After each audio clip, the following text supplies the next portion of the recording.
महिलांची नावं घेऊन अतिशय कष्टानं ज्या महिला अतिशय छोट्या फॅमिलीमधून येऊन संघर्षमय आयुष्य जगत मोठ्या होतात आणि आपलं एक नाव कमवतात, त्यांची प्रतिमा ते असं बोलून डागाळतात. हे कितपत योग्य आहे? तुम्हाला उदाहरण द्यायचं, तुम्ही पुरुष कलाकारांची नावं द्या, पण त्यांनी तसं केलं नाही. त्यांनी त्यांच्या वैयक्तिक स्वार्थासाठी फिल्म इंडस्ट्रीमध्ये काम करणाऱ्या महिलांची नावं घेतली, त्याचा वापर केला, गैरवापर केला. त्यांनी स्वतःचा टीआरपी वाढवण्यासाठी महिलांची नावं घेतली, अतिशय कुत्सितपणे टिप्पणी केली, अतिशय कुत्सितपणे. एक कलाकार म्हणून वेगवेगळ्या शहरांमध्ये जाणं, प्रेक्षकांचं मनोरंजन करणं हे कलाकारांचं काम आहे. आणि फक्त परळी नाही, महाराष्ट्राच्या कानाकोपऱ्यात जाऊन मी याही आधी कार्यक्रम केलेले आणि यापुढेही करत राहणार, आणि सगळेच कलाकार करतात.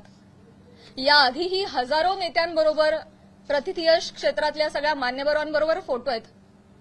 मग तो फोटोचा रेफरन्स उचलून तुम्ही कोणाही बरोबर असं नाव जोडून टाकणार का? हे एक महिला म्हणून, महिला कलाकार म्हणून मला अतिशय ही बाब निंदनीय वाटते. महाराष्ट्रातल्या राजकारण्यांना हे कृत्य शोभत नाही.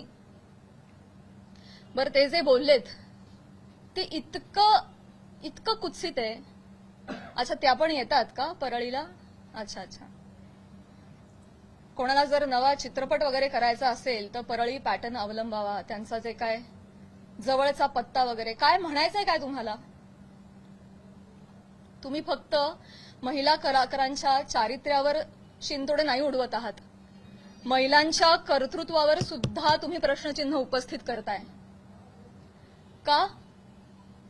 कुठल्याही पुरुषाच्या किंवा राजकारण्याच्या कुबड्यांशिवाय एखादी महिला स्वकर्तृत्वावर यशस्वी होऊ शकत नाही का? कष्टांनी आणि मेहनतीनं एखादा माणूस मोठा होतो, याच्यावर तुमचा विश्वास का नाही बसत? ही अशी टिप्पणी करून तुम्ही माझी नाही, आम्हा महिलांची नाही, स्वतःची मानसिकता दाखवताय.